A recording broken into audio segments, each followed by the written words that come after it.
जय हिंद साथियों, कैसे हैं आप सभी लोग। आई होप आप लोग अच्छे होंगे, स्वस्थ होंगे, मस्त होंगे और अपनी पढ़ाई अच्छे से कर रहे होंगे। तो एक बार फिर से स्वागत है आपके अपने चैनल रूरल क्लासेस में। हम फिर से हाजिर हैं एक नई सीरीज के साथ, जिसमें हम UP triple S C NM से रिलेटेड सभी क्वेश्चंस को सॉल्व कराएंगे और आपकी तैयारी को बेहतर बनाएंगे। तो आइए बिना समय गंवाए आज की क्लास को स्टार्ट करते हैं। आज की क्लास का पहला क्वेश्चन आपकी स्क्रीन पे ये रहा, आप लोग पढ़िए और आंसर कीजिए। क्वेश्चंस को ध्यान से पढ़ेंगे फिर आंसर करेंगे। और ये सारे क्वेश्चंस प्रीवियस एग्जाम में आए हुए क्वेश्चंस हैं, तो इसलिए क्वेश्चंस को ध्यान से पढ़ेंगे। और अगर आप लोगों ने वीडियो को अभी तक लाइक नहीं किया है तो प्लीज़ लाइक कर दीजिए, शेयर कर दीजिए, और अगर चैनल पर नए हैं तो सब्सक्राइब कर लीजिए और बेल आइकन को प्रेस कर दीजिए, ताकि कोई भी नोटिफिकेशन आए तो आपको सबसे पहले मिल जाए। क्वेश्चन है, भारत में ग्रामीणों द्वारा उपयोग किए जाने वाला सबसे सामान्य मीडिया क्या है। आपको बताना है कि जो गांव के लोग होते हैं वो कौन सा मीडिया यूज करते हैं सबसे ज़्यादा। What is the common media use by villages in India. Newspaper, radio, television या कंप्यूटर। बताइए इस क्वेश्चन का राइट आंसर क्या होगा। क्वेश्चंस को ध्यान से पढ़ेंगे फिर आंसर करेंगे। भारत में ग्रामीणों द्वारा उपयोग किए जाने वाला सामान्य मीडिया रेडियो होता है। रेडियो के माध्यम से जन समूह व जन समुदाय को स्वास्थ्य, प्रचार, ज्ञान, अन्य प्रोग्रामों को प्रसारित किया जाता है। तो इस क्वेश्चन का राइट आंसर है option B. Right answer option B, radio. क्या है? रेडियो है, याद रखिएगा। ये आपके कम्युनिटी हेल्थ नर्सिंग से रिलेटेड क्वेश्चन हैं, इसलिए ध्यान से क्वेश्चन करेंगे। नेक्स्ट क्वेश्चन है, नगर निगम डेटाबेस लोगों की आबादी को कवर करता है। आपको बताना है कि जो नगर निगम होता है वो कितने लोगों की आबादी को कवर करता है।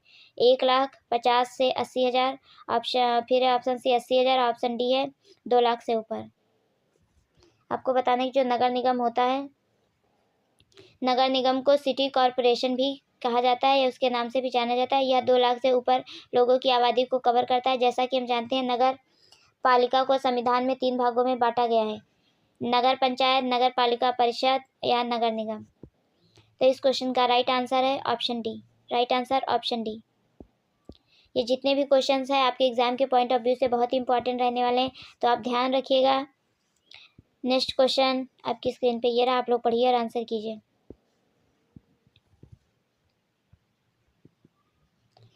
क्वेश्चन है, एक निश्चित भौगोलिक क्षेत्र में निवास करने वाली और सामान्य एवं स्वतंत्र जीवन जीने वाली मानव जनसंख्या को कहते हैं। क्वेश्चंस को ध्यान से पढ़ेंगे फिर आंसर करेंगे। क्वेश्चन है, a human population which lives in a definite geographical area which leads to a common and independent life is known as। एक निश्चित भौगोलिक क्षेत्र में निवास करने वाली और सामान्य एवं स्वतंत्र जीवन जीने वाली मानव जनसंख्या को क्या कहते हैं। Option A family, option B community, option C industry या उद्योग, ऑप्शन डी ग्रुप। बताइए इस क्वेश्चन का राइट आंसर क्या होगा। बोगार्ट्स के अनुसार समुदाय एक ऐसी सामाजिक समूह है जिसमें कुछ अंशों में हम की भावना पाई जाती है तथा एक निश्चित क्षेत्र में निवास करते हैं, उसे समुदाय कहते हैं। तो इस क्वेश्चन का right answer option B. Right answer option B, community. क्या होती है? कम्युनिटी होती है। जो कम्युनिटी शब्द दो लैटिन शब्दों में कम और म्यूनिन से मिलकर बना है, जिसका कम का अर्थ होता है टुगेदर अर्थात एक साथ, और मीन्स का अर्थ होता है सर्विंग टुगेदर अर्थात साथ साथ मिलकर सेवा करना। तो इस क्वेश्चन का राइट आंसर है ऑप्शन बी।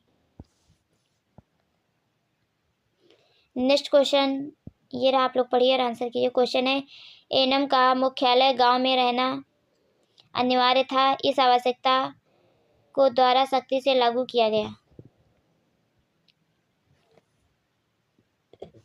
यहाँ आवश्यकता को बाद में डैश है, उसके बाद है द्वारा सख्ती से लागू किया गया। ध्यान से पढ़ेंगे क्वेश्चन फिर आंसर करेंगे।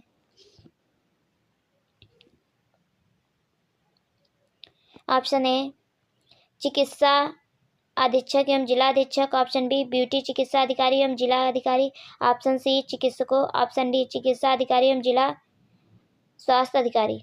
बताइए इस क्वेश्चन का राइट आंसर क्या होगा। क्वेश्चन कह रहा है, एनम का मुख्यालय गांव में रहना अनिवार्य था, इस आवश्यकता को डैश द्वारा सख्ती से लागू किया। किसके द्वारा लागू किया गया?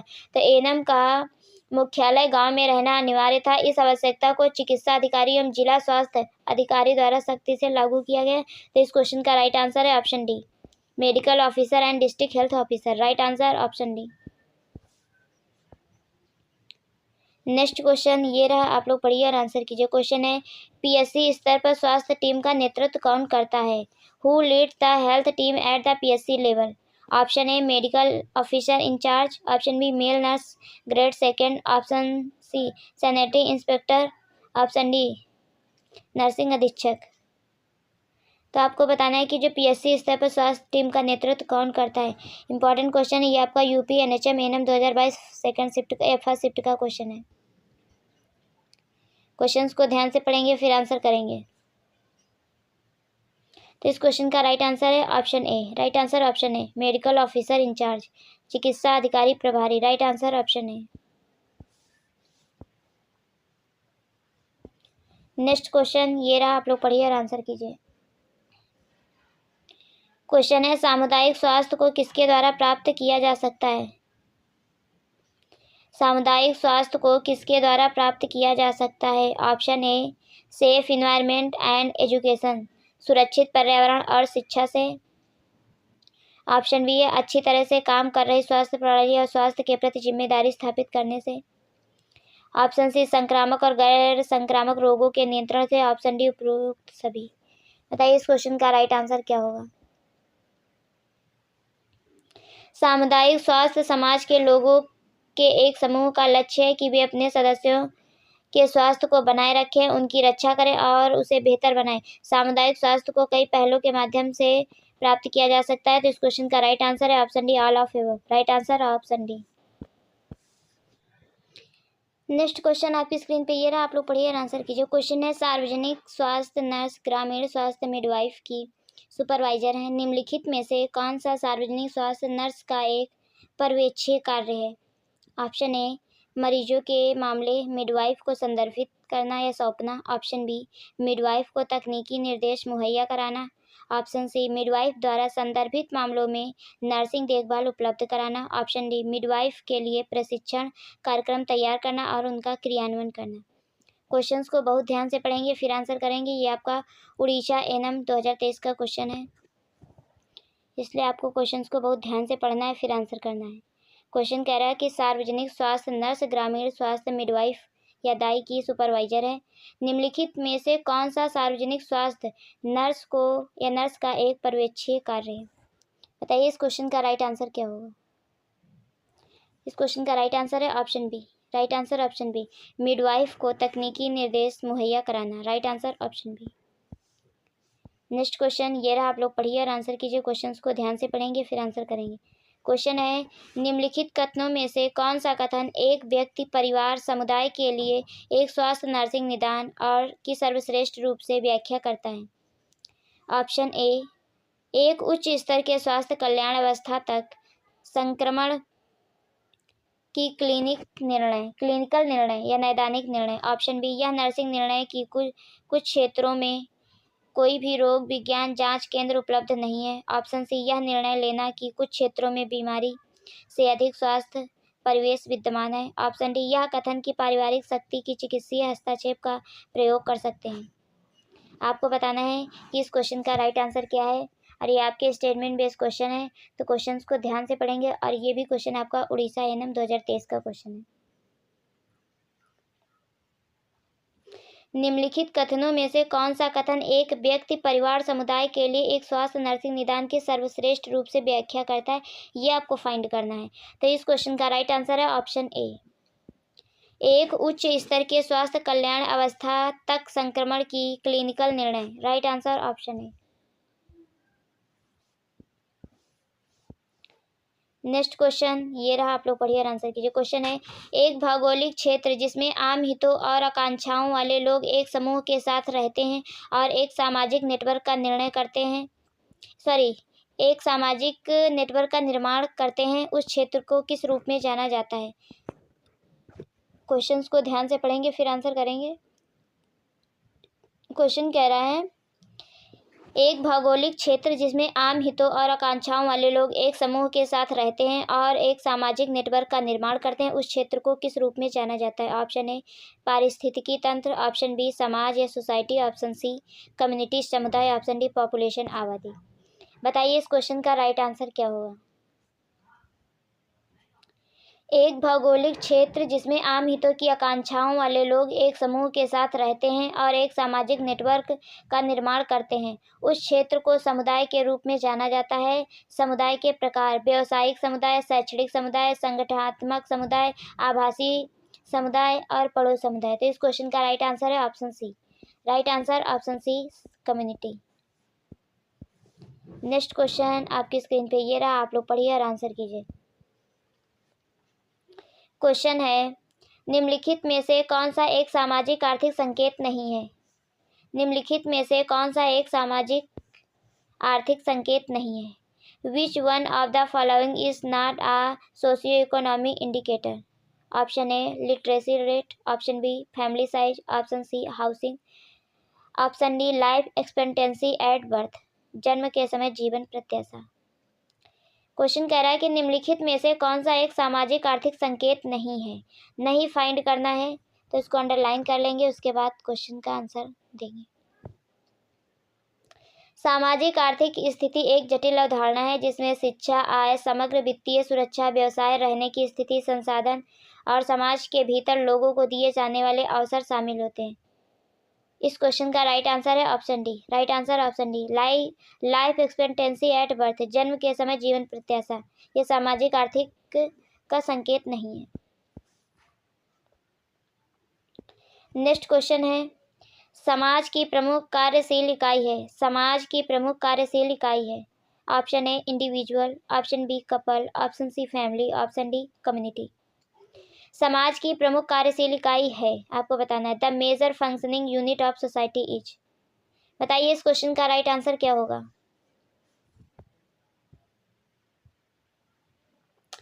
परिवार किसी भी समुदाय और समाज की एक बुनियादी इकाई है जो व्यक्ति और समाज के बीच जुड़ने वाली संस्था के रूप में कार्य करता है। पूरे विश्व में इनका लगभग सार्वभौमिक अस्तित्व है, इसीलिए समाज का पहला उद्देश्य मानव अस्तित्व की आवश्यकताओं को पूरा करना है और दूसरा ऐसा वातावरण बनाना है जहां प्रत्येक व्यक्ति नैतिक रूप से विकसित हो सके और इस खुशी को प्राप्त कर सके। तो इस क्वेश्चन का राइट आंसर है option D. Right answer option D, the major functioning unit of society is community. Right answer option D. Next question आपकी स्क्रीन पे ये रहा, आप लोग पढ़िए और आंसर कीजिए। क्वेश्चन है, परिवार की स्थिति का आकलन करने के लिए इस्तेमाल किया जाने वाला उपकरण है। परिवार की स्थिति का आकलन करने के लिए इस्तेमाल किया जाने वाला उपकरण है। ऑप्शन ए स्थिति का सामना करने का सूचकांक, ऑप्शन बी स्थिति का सामना करने की कमी, ऑप्शन सी पोषण संबंधी आकलन, ऑप्शन डी मानव शास्त्रीय माप या एंथ्रोपोमेट्रिक मेजरमेंट। क्वेश्चन बहुत इंपॉर्टेंट है, नोट कर सकते हैं इस क्वेश्चन को। आपको बताना है इस क्वेश्चन का राइट आंसर क्या होगा। आप लोग जल्दी जल्दी आंसर कीजिए और अगर आप लोगों ने अभी तक वीडियो को लाइक नहीं किया तो प्लीज़ एक बार लाइक कर दीजिए, शेयर कर दीजिए, चैनल पर नए हैं तो सब्सक्राइब कर लीजिए और बेल आइकन को प्रेस कर लीजिए। ये आपका फ्री ऑफ कॉस्ट है, तो प्लीज़ आप लोग इतना कर सकते हैं। इतने अच्छे अच्छे क्वेश्चन आपके लिए लाते हैं तो आप लोग मेरे लिए इतना एफर्ट लगा सकते हैं। बताइए इस क्वेश्चन का राइट आंसर क्या होगा। परिवार की स्थिति का आकलन करने के लिए इस्तेमाल किया जाने वाला उपकरण कौन सा है? बताइए इस क्वेश्चन का राइट आंसर क्या होगा।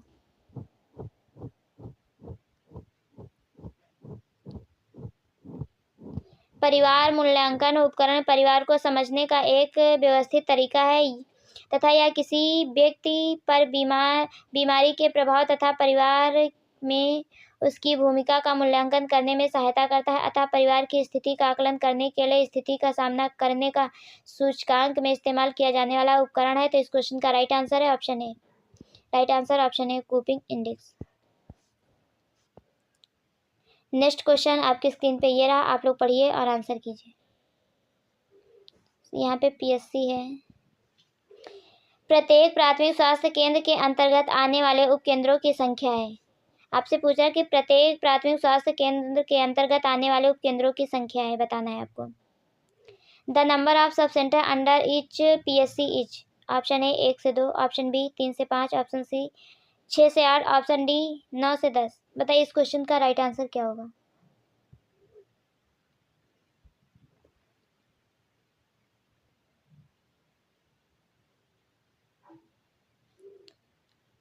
न्यूनतम आवश्यकता के अनुसार एक पीएससी में एक चिकित्सा अधिकारी होना चाहिए जिसके 7.4 में पैरामेडिकल और अन्य कर्मचारी होने चाहिए। एनआरएचएम के तहत अनुबंध के आधार पर पीएससी में 2 अतिरिक्त स्टाफ नर्सों का प्रावधान है। पीएससी का मुख्य उद्देश्य लोगों को सुलभ, सस्ती और उपलब्ध प्राथमिक स्वास्थ्य देखभाल प्रदान करना या 6 उपकेंद्रों के लिए रेफर इकाई के रूप में कार्य करता है, अतः पीएससी के अंतर्गत उपकेंद्रों की संख्या 6 होती है। लेकिन इस क्वेश्चन का राइट आंसर है option B. Right answer option B, क्योंकि कभी कभी कुछ चीज़ें होती हैं क्वेश्चन के अकॉर्डिंग आंसर करनी होती है। तो राइट आंसर ऑप्शन बी है, सॉरी। नेक्स्ट क्वेश्चन आपकी स्क्रीन पे ये रहा, आप लोग पढ़िए और आंसर कीजिए। क्वेश्चन है लैडर ऑफ पार्टिसिपेशन की किस अवधारणा में लाभार्थी परियोजनाओं की तहत साझा करते हैं जो नगद या वस्तु के रूप में व श्रम के रूप में हो सकती है। लैडर ऑफ पार्टिसिपेशन की किस अवधारणा में लाभार्थी परियोजनाओं की लागत साझा करते हैं जो नगद या वस्तु के रूप में व श्रम के रूप में हो सकती है। Option a passive participation, option b functional participation, option c consultative participation, option d contributory participation. बताइए इस क्वेश्चन का राइट आंसर क्या होगा। लैडर ऑफ पार्टिसिपेशन की अंशदायी भागीदारी अवधारणा में लाभार्थी परियोजनाओं की लागत साझा करते हैं जो नगद या वस्तु के रूप में या श्रम के रूप में हो सकती है। तो इस क्वेश्चन का राइट आंसर है option D. Right answer option D. Right answer option D. Next question ये रहा, आप लोग पढ़िए और आंसर कीजिए। क्वेश्चन है समाज एक प्राथमिक समूह और बुनियादी इकाई है। That is a primary group and basic unit of society. समाज एक प्राथमिक समूह और बुनियादी इकाई है। बताना इस क्वेश्चन का राइट आंसर। परिवार में पूर्वजों की पहली पंक्ति में व्यक्ति शामिल होते थे। समाज या समुदाय विभिन्न परिवारों से मिलकर बनता है और विभिन्न समुदाय मिलकर राष्ट्र का निर्माण करते हैं। परिवार को समाज की सबसे छोटी इकाई कहा जाता है क्योंकि प्रबंधन और नेतृत्व घर से ही शुरू होता है। तो इस क्वेश्चन का राइट आंसर है option D. Right answer option D, family, परिवार। नेक्स्ट क्वेश्चन आपकी स्क्रीन पे ये रहा। क्वेश्चन है basic unit of society is. समाज की मूल इकाई क्या है? ग्रुप, कम्युनिटी, पॉपुलेशन या फैमिली। तो जो आप सभी को पता है कि जो समाज की मूल इकाई क्या है, ये सबसे छोटी इकाई क्या है? फैमिली। तो right answer option D. Next question ये रहा, आप लोग पढ़िए और आंसर कीजिए। क्वेश्चन है भारत की केंद्र सरकार द्वारा दहेज निषेध अधिनियम किस वर्ष पारित किया गया था? भारत की केंद्र सरकार द्वारा दहेज निषेध अधिनियम किस वर्ष पारित किया गया था? Option A 1988, option B 1961, option C 1950, option D 1976। बताइए इस क्वेश्चन का राइट आंसर क्या है।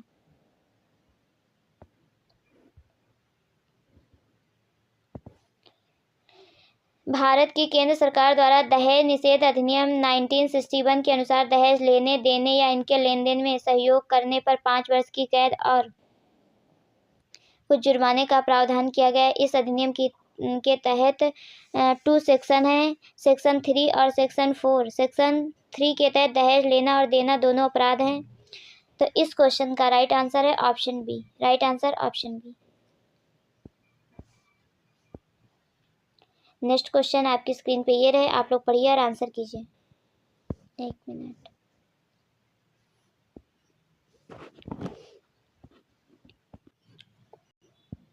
क्वेश्चन है माता की पीयूष ग्रंथि द्वारा स्रावित होता है, इसका गर्भवती गर्भाशय पर उत्तेजक प्रभाव पड़ता है।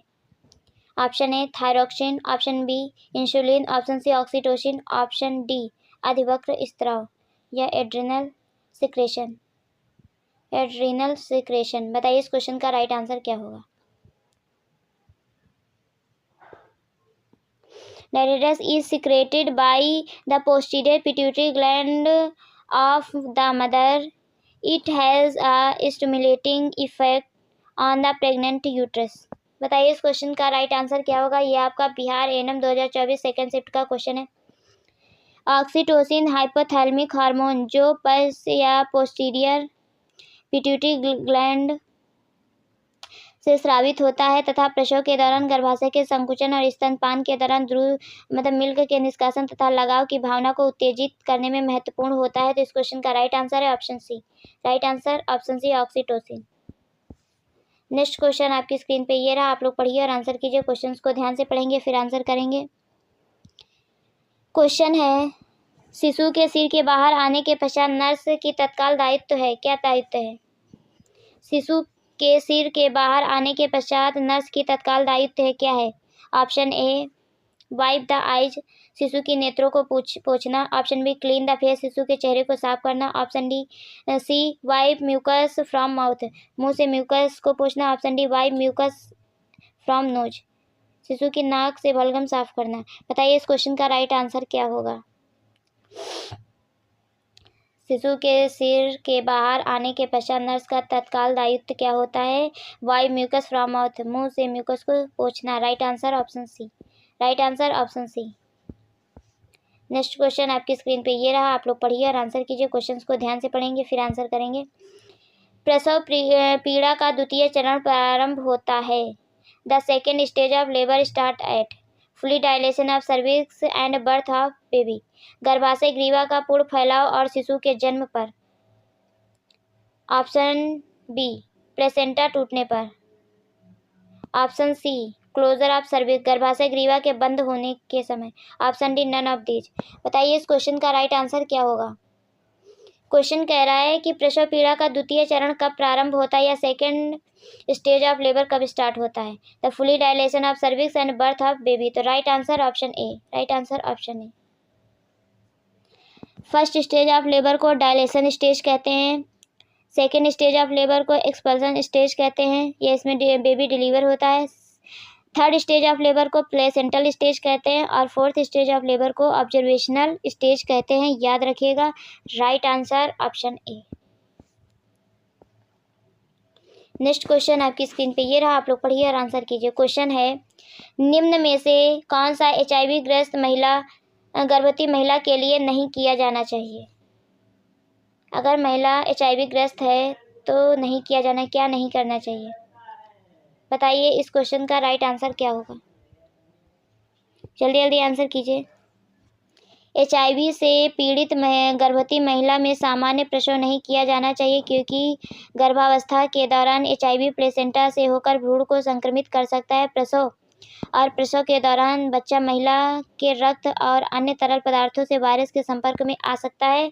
तो इस क्वेश्चन का राइट आंसर है ऑप्शन डी, नॉर्मल डिलीवरी नहीं कर सकते हैं। अगर HIV से ग्रस्त महिला है तो उसकी नॉर्मल डिलीवरी नहीं करानी चाहिए। Right answer option D. Next question आपकी स्क्रीन पे ये रहा, आप लोग पढ़िए और आंसर कीजिए।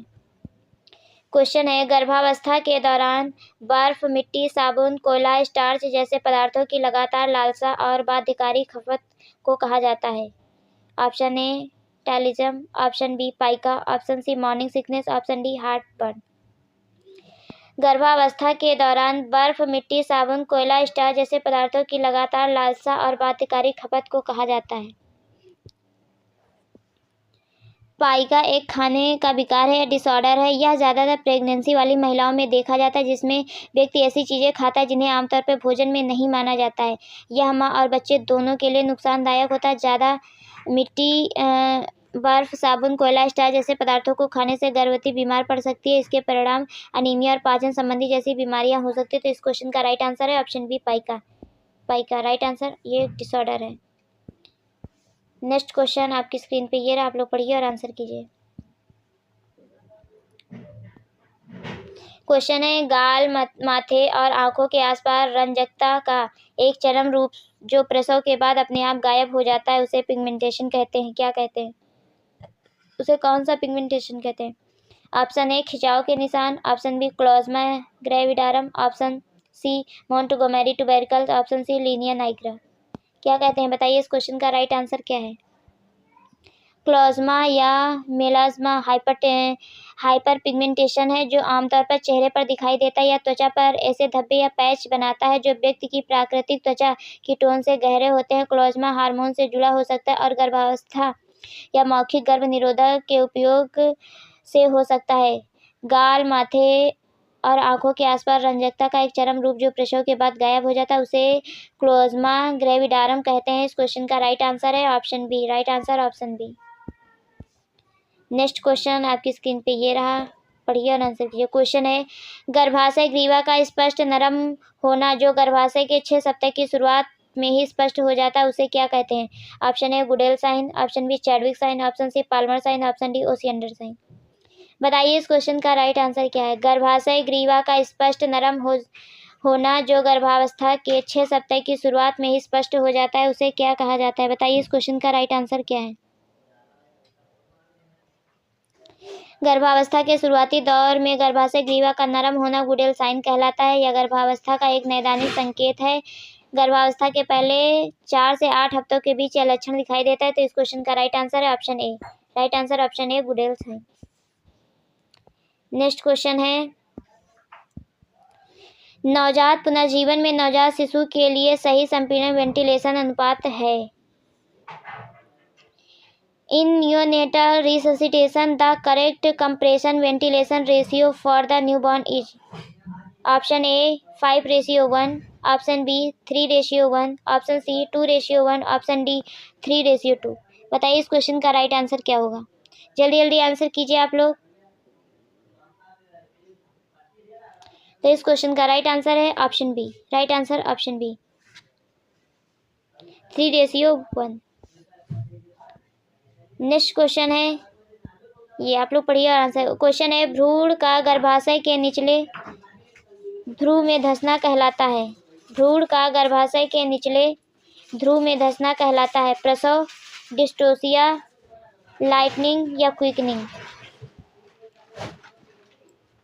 भ्रूण का गर्भाशय के निचले ध्रुव में धंसना हल्कापन कहलाता है या लाइटनिंग की प्रक्रिया है जिसमें वास्तविक प्रसव से लगभग 2 सप्ताह पहले घटित होता है। गर्भस्थ शिशु के प्रेजेंटिंग पार्ट का वास्तविक या ट्रू पेल्विक में नीचे की ओर खिसक जाना लाइटनिंग कहलाता है। इस क्वेश्चन का राइट आंसर ऑप्शन सी है। इसे वेलकम साइन भी कहते हैं। क्या कहते हैं? वेलकम साइन भी कहते हैं। नेक्स्ट क्वेश्चन है, mask of pregnancy otherwise known as, गर्भावस्था का मुखौटा अन्य नाम से जाना जाता है। क्वेश्चन किस तरह घुमा फिरा के पूछते हैं, आप लोग ध्यान दीजिए। Option a chloasma, option b linea nigra, option c pica, option d Bandl's ring. इसमें चेहरे या फॉरहेड की त्वचा का हाइपर पिगमेंटेशन हो जाता है। क्लोज्मा गर्भावस्था के लगभग 24वें सप्ताह में देखा जाता है। तो इस क्वेश्चन का राइट आंसर है ऑप्शन ए। लीनिया नाइग्रा या साइन प्रेगनेंसी के लगभग 20वें सप्ताह में उपस्थित हो जाता है। यह एक ब्राउनिश ब्लैक पिगमेंटेड रेखा होती है जो स्टर्नल से लेकर सिम्फाइसिस प्यूबिस तक फैली हुई होती है। तो right answer option a क्लोज्मा।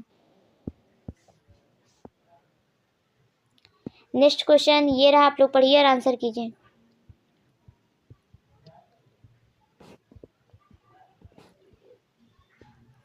Question है, गर्भावस्था के दौरान योनि की श्लेष्मा झिल्ली का बैंगनी नीला रंग हो जाना कहलाता है। Violet blue discolouration of the vaginal mucous membrane during pregnancy known as Jacquemier sign, Hegar sign, Osiander sign या यूट्राइन साइन? बताइए इस क्वेश्चन का राइट आंसर क्या होगा? तो वेजाइनल डिस्कलरेशन म्यूकस मेम्ब्रेन हो जाना कौन सा साइन कहलाता है? तो right answer option a Jacquemier sign. इसे हम चैडविक साइन भी कहते हैं। राइट आंसर ऑप्शन ए। नेक्स्ट क्वेश्चन आपकी स्क्रीन पे ये रहा, आप लोग पढ़िए और आंसर कीजिए। क्वेश्चंस को ध्यान से पढ़ेंगे फिर आंसर करेंगे। क्वेश्चन, भ्रूण और प्लेसेंटा के बीच जोड़ने वाली कड़ी होती है। Option A amniotic fluid, option B implantation, option C umbilical cord, option D none of the above. बताइए इस क्वेश्चन का राइट आंसर क्या होगा? Connecting link between foetus and placenta. Umbilical cord गर्भ में विकसित हो रहे फीटस एवं प्लेसेंटा के मध्य जोड़ने वाली कड़ी का कार्य करते हैं। इसे बर्थ कॉर्ड या फ्यूनिस अम्बिलिकस के नाम से भी जाना जाता है। इसका मुख्य कार्य प्लेसेंटा से फीटस की ओर ऑक्सीकृत रक्त पहुंचाना तथा वापस फीटस से प्लेसेंटा की ओर तुलनात्मक कम ऑक्सीजन युक्त रक्त को वापस ले जाना। तो इस क्वेश्चन का राइट आंसर है option C umbilical cord. Right answer option C umbilical cord. तो आप लोग बताएंगे कि वीडियो कैसी लगी है। वीडियो अच्छी लगी है तो लाइक कीजिए, शेयर कीजिए, चैनल पे नए हैं तो सब्सक्राइब कीजिए और बेल आइकन को प्रेस कीजिए। और आप लोग टोटल स्कोर अपना बताएंगे कि आप लोगों का टोटल स्कोर क्या रहा। मिलते हैं नेक्स्ट वीडियो में, तब तक के लिए bye bye, take care, thank you so much. अगर कोई भी क्वेश्चन में क्वेरी है तो क्वेश्चन नंबर डाल के आप कमेंट जरूर कीजिएगा, उसका सोल्यूशन नेक्स्ट वीडियो में ज़रूर मिलेगा। और ऐसे ही सभी लोग अपना प्यार बनाए रखिए, वीडियो को लाइक शेयर सब्सक्राइब करिए। Thank you so much.